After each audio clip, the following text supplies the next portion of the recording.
Salut la compagnie, c'est Jules Melon et aujourd'hui dans la prochaine critique, je vais vous débriefer mon revisionnage d'un film culte des années 80.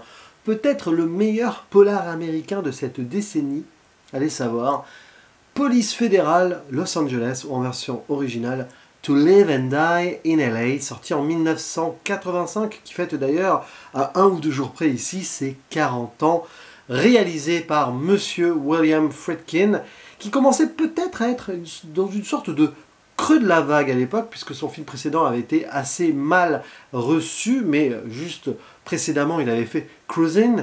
Par contre, évidemment, les observateurs pensaient que son apogée était derrière lui avec cette décennie des années 70 qui a vu un enchaînement extraordinaire, hein. French Connection, L'Exorciste, et ou encore Sorcerer. Mais voilà, il avait encore plus d'une corde à son arc avec ici l'adaptation d'un roman écrit par Gerald Putevich qu'il co-scénarise avec l'auteur d'ailleurs. Et au casting, dans le rôle principal, nous avons William Peterson. Je crois que c'est l'un de ses premiers grands rôles à Hollywood, mais l'année d'après il sera dans le Manhunter de Michael Mann. Et tiens, parlons de ce monsieur qui aurait, soi-disant d'après la légende, intenté un procès à Friedkin par rapport à ce film, le jugeant trop proche de sa série à l'époque, il fera un film plus tard, hein, de flics à Miami, mais Friedkin a démenti par la suite cette information, prétendant d'ailleurs qu'ils étaient très amis, on ne saura jamais. Ce qui est sûr, c'est que ce To Live and Die in LA est très mannien, oui, clairement, mais il est très friedkinien aussi, et surtout, il va raconter l'histoire, donc, alors, au centre de tout cela, Richard Chance, qui est un agent des services secrets, d'ailleurs l'auteur de base du roman est un ex-agent, donc il raconte plus ou moins un truc qui est plausible ici, mais c'est vraiment de la fiction. Disons qu'on réécrit un petit peu l'histoire dans les gros traits, mais on ancre ceci vraiment dans les années 80. Chance, il bosse avec son coéquipier Hart, Chance, le hasard, Hart, le cœur, bon, dans les noms, pourquoi pas. Et ce duo va déjouer un attentat terroriste envers Ronald Reagan, donc le vrai président américain de l'époque, alors qu'on l'entend à la radio faire un speech à base de Death and Taxes, vous savez, l'une des formules connues de Benjamin Franklin, ce président qui figure sur des billets américains. Et plus tard, ce duo, après avoir vu voler en éclats le terroriste en haut d'un building, va avoir une autre mission, arrêter, enfin débusquer et empêcher de nuire un faux monnayeur, un faussaire très machiavélique, interprété par Willem Dafoe. Je poursuis ici donc le casting en citant ce grand acteur qui interprète l'antagoniste, l'un de ses premiers très grands rôles peut-être, je ne sais pas, dans cette époque quand même, et déjà vraiment avec la gueule de l'emploi et crève l'écran. Du coup, tiens, le Hart en question est joué par Michael Green, pas très connu, qui fera pas long feu. Je vais revenir sur le synopsis après, avant de citer d'autres actrices et acteurs qui apparaissent là. Du côté des femmes, Deborah Fewer et Darlene Fugel, pour des rôles évidemment particuliers, parce que c'est un film très mascu, et pour cause vu l'ambiance. John Turturro est présent pour l'un de ses premiers rôles marquants, aussi il me semble au cinéma. John Pankow qui apparaît donc à peu près, on va dire, après le premier tiers du film, et qui va être le nouvel équipier de notre William Peterson principal. C'est aussi la présence de Dean Stockwell, voilà, dont on connaît bien la gueule dans le rôle ici d'un avocat assez véreux fatalement. Donc voilà, par la suite, Chance va perdre son équipier Hart. Ce dernier étant à 2 jours de la retraite et se jugeant trop vieux pour ses conneries après l'attentat déjoué. Ça vous rappellera peut-être L'arme fatale de Richard Donner, je pense qu'il y a un lien, que Donner s'est inspiré de cela. C'est presque la naissance ici d'un buddy movie autour d'un côté de polar et tout, mais beaucoup plus sérieux forcément là, quand même. Et donc, Chance, vu que son équipier va mourir parce que il a trouvé le repère du faux monnayeur, mais il s'est fait attraper, avoir, Chance va être dans une quête obsessionnelle de vengeance par la suite, malgré donc un nouvel équipier qui va pas forcément trop apprécié, trempé là-dedans, mais il va suivre. Et Chance va aller au-delà de la légalité. Vraiment, il va franchir certaines frontières et va aller dans une sorte de cercle vicieux qui pourrait le mener dans un enfer absolu, celui de son antagoniste, hein, Monsieur Masters, le faux monnayeur joué par Willem Dafoe. Les deux d'ailleurs vont pas mal se croiser en parallèle.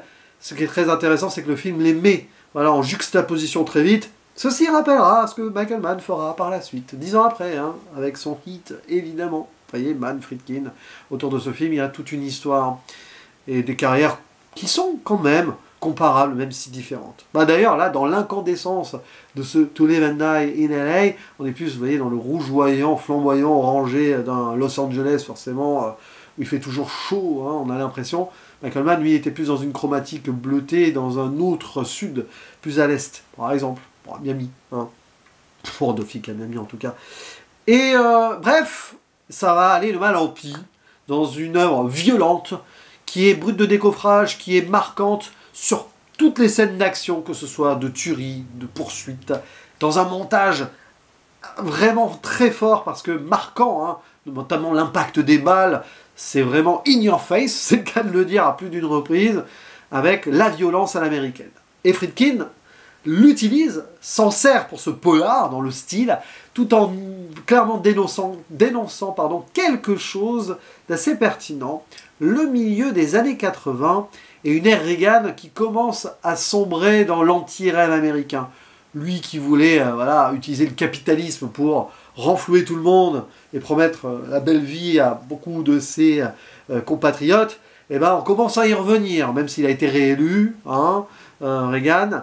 Là, ça commence à aller, ici en tout cas dans le film, dans une certaine corruption perpétuelle, tant et si bien que même un agent secret va aller dans cette corruption juste par idée de faire le ménage.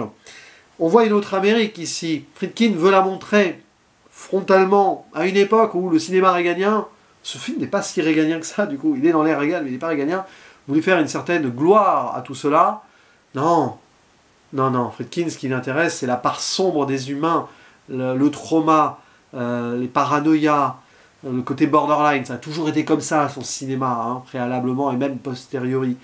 Et ce qui est passionnant, c'est que ce To Live and Die in LA est une réponse, tout en étant une continuité, un détournement de son French Connection.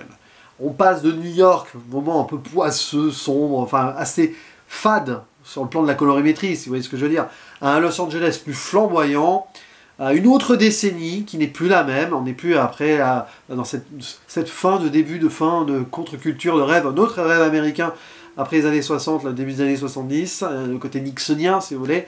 Là, 14 ans après, ça va pas mieux, mais autrement, et ça commence à s'effondrer, le système sur lui-même, et ça crée tout ce mal-là. L'argent qui est donc ici en faux, des gens qui ont des dettes, et la violence, la mort et la vengeance.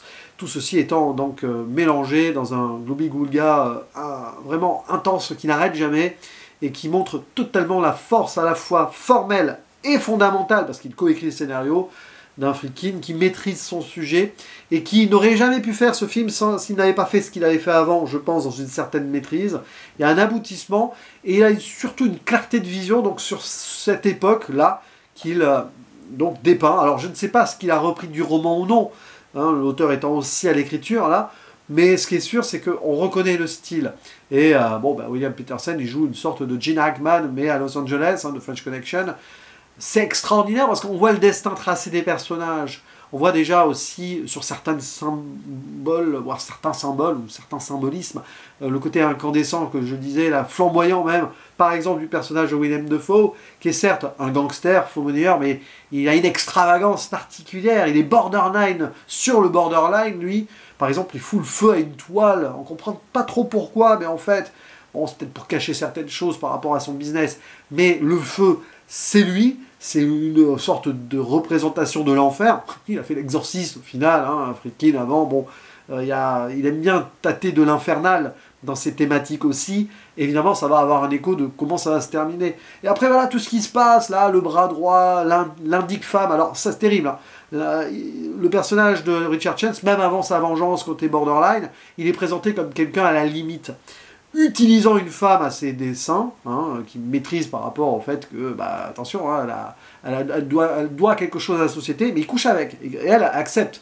C'est une sorte d'amour qui semble être toxique à ce niveau-là pour elle, en tout cas, et on le voit, il est représenté, Chance, comme quelqu'un qui est tellement en tête brûlée, qu'il en fait du base jumping, ou du saut à l'élastique plutôt.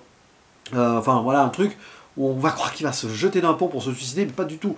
Le gars, il est en adrénaline pure, et ça expliquera certaines scènes, évidemment, par la suite, que ce soit dans la descente aux enfers de ce qu'il va tenter un undercover, un truc de fou, jusqu'où ça va le mener, hein, avec cet argent qu'il doit ramener à Masters pour faire croire vraiment qu'il est quelqu'un qui est intéressé par la fausse monnaie. Ce qu'il est obligé de faire, c'est fou. Ce qui mène d'ailleurs aussi à cette poursuite exceptionnelle. Quand je parlais de réponse plutôt à French Connection, on y est là aussi sur cet aspect, car chase à l'américaine. On va remonter une autoroute à sens inverse. Alors il est là avec son nouvel équipier qui vit complètement flippé derrière, c'est exceptionnel ça. Et même avant, il passe par ces canaux là, aux dérivations d'eau, tout ça, qui rappellera ce que James Cameron fera quelques années après dans Terminator 2, parce que franchement, To Live and Die in LA, ça a inspiré d'autres cinéastes par la suite, peut-être même Michael Mann, donc oui, ok, mais d'autres dans le côté actionneur. Ce qui fait d'ailleurs que c'est l'un des meilleurs films d'action de l'histoire. Et là, en le revoyant, j'en ai clairement la certitude.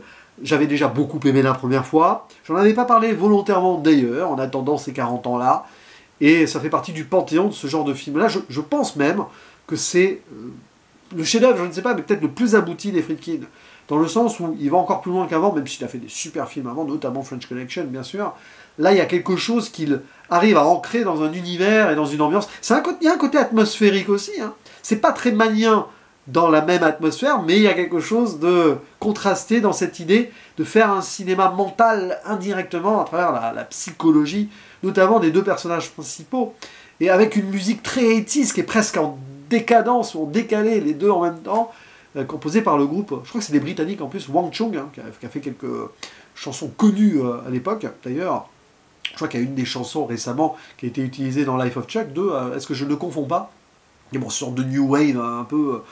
Parfois, c'est vraiment. Ça collerait pas, que ça colle tellement bien à l'idée, justement, d'un monde complètement en vrille, en fait. Hein. Donc, scène de voiture, oui, des tueries, ça défonce, hein, clairement. À ce niveau-là, il prend pas les pincettes, Friedkin. La mort de l'équipier au début, donc celui qui allait à la retraite, le pauvre. On s'acharne bien sur le corps, hein, la découverte du corps aussi. Il finit dans une poubelle, hein, le mec, hein, grosso modo. Hein. La poubelle de l'Amérique, oui. Et derrière, que ce soit les représentants de la loi ou les criminels, ils sont montrés presque indirectement comme deux faces d'une même pièce dans ce film. Hein. Et donc, oui, hein, ce côté doublon, ou double, même opposé, ça, c'est peut-être aussi ce que Michael Mann aura beaucoup apprécié, si vraiment il appréciait quand même, au-delà d'un supposé procès, les œuvres de son confrère. Bah, d'ailleurs, il fera Late Takedown après, hein, si je ne me trompe pas, avant de faire Hit. Et c'est à peu près aussi, fin des années 80. J'ai toujours pas vu la version téléfilm de Hit, d'ailleurs. Ce serait intéressant que je m'y penche un jour. Donc voilà, bon, après tout ce qui va se passer, allez, spoiler quand même. Spoiler pour la fin qui était inéluctable, Richard Chance va mourir. D'ailleurs, il meurt dans ce vestiaire-là, là où il y a eu avant une tension quasiment sexuelle, au moment où il s'infiltre sous un autre nom de Jessup auprès de Masters. Il y a une tension entre les deux. C'est incroyable parce qu'on sent qu'ils sont tous les deux sur une pente raide et il y a comme un aimant. Enfin, en tout cas, c'est plutôt le personnage de William Dafoe qui a l'air presque attiré par ce personnage qui sent de toute façon mentir sur son identité, alors que Masters, lui, se retient. C'est le diable, hein. C'est une sorte de diable de celui qui profite de l'Amérique, du mal américain construit par notre forme de mal américain, le capitalisme. Et évidemment, à la fin, il meurt, et le film continue. C'est-à-dire que notre héros anti-héros n'est plus là, et c'est l'équipier, là, John Vukovich, joué par John Pankow, qui prend la suite, et qui va devenir Richard Chance. C'est-à-dire que, dans cette idée, le mal se perpétue. Et Vukovich, qui jusque-là était très tempéré, il hésitait même à balancer son équipier, hein, l'avocat véreux, tout ça, hein. Mais non, il va prendre la suite, il va tuer Masters dans un feu absolu. Alors là, c'est exceptionnel, on comprend voilà, l'idée de la peinture mise en incendie au début. Bah alors là, on est dans l'antre de Satan, limite. Et Vukovich a le dessus, mais Vukovich va devenir Chance et va même utiliser la même indique après, hein, en la prenant voilà, à bras-le-corps. Il en devient une autre facette de ce mal américain sous couvert de la loi. Il y a une forme de nihilisme, peut-être, de pessimisme aussi, qu'on ne peut pas se sortir de ce système qui se perpétue en boucle, tout simplement. Et cette fin, elle est assez violente quand même, autrement, même psychologiquement, parce que le film, il transpire la psychologie aussi, avec des performances de faciès même, ou dans les actes, hein. Ça se dénude souvent. D'ailleurs, aussi, le film fait voler en éclats toute intimité, hein. Bref, c'est brillant. Je vais faire un zone spoiler, un grand film, hein, To Live and Die in LA, que je vous conseille évidemment si vous ne l'avez jamais vu. Peut-être serait-ce intéressant de le voir après au moins avoir découvert French Connection, juste pour voir justement l'évolution du cinéma de Friedkin, mais peu importe, peu importe. Bon, si vous êtes sur cette vidéo, j'imagine que vous avez déjà vu les Friedkin et que vous avez probablement vu cette œuvre-là. Mais ce qui est certain, c'est que on a ce sommet d'un cinéaste qui a bourlingué, qui commençait déjà à souffrir de certains non-succès, parce que le film précédent, comme je le disais, alors je ne sais plus le titre, mais c'est une sorte plutôt comique, hein, je pense que ça ne lui allait pas. Mais de toute façon, ça poursuit son œuvre. Friedkin, ça a été toujours ce cinéaste qui allait loin, vraiment, dans ce qu'il voulait montrer, dans ce qu'il voulait dire. Et ben, Cruising était assez étonnant et incroyable à l'époque. Sur une corde raide aussi, dans l'idée de la thématique, comment il voulait gérer fondamentalement son sujet. Mais c'était brillant. French Connection aussi. To Live and Die in LA. C'est pas facile à dire, mon Dieu. Finalement, le titre français, je l'aime pas, mais il est quand même plus simple. Non, plus sérieusement, enfin là, c'est plutôt To Die que To Live, hein, même s'il y a ces moments de vie aussi, quand même. Hein, la vie obscure, hein, évidemment. Non, mais voilà, on pourrait voir ça comme une forme de trilogie indirecte sur ces Amériques un petit peu underground aussi, mais pas que underground, qui font face au mal, ou qui subissent le mal, et qui d'ailleurs parfois l'embrassent aussi, pour mieux essayer de le contrer, mais parfois ça ne marche pas, ça ne peut pas fonctionner. Quand tu passes un pacte avec le diable d'une manière ou d'une autre, hein, ça te mène très très loin. Finalement, on comprend pourquoi il a fait l'exorciste. Tout est lié, tout est logique. Même le convoi de la peur, hein, son côté mental et oui, halluciné et atmosphérique des choses dans la psychologie humaine, on y est. Bon, je vais arrêter cette vidéo ici. Ce revisionnage m'a fait du bien, mais m'a fait pas mal bafouiller aussi, parce que je suis un peu dans la même adrénaline que celle de Richard Chance. C'est pas pour autant que je vais faire du saut à l'élastique une fois que je couperai cet enregistrement, je vous rassure. De toute façon, j'ai le vertige, donc ça pourrait pas le faire. Allez, à vous la parole, dites-moi ce que vous avez pensé, quel est votre rapport personnel avec ce film et le cinéma de Friedkin. Il ne me reste plus qu'à vous dire à la prochaine, ciao.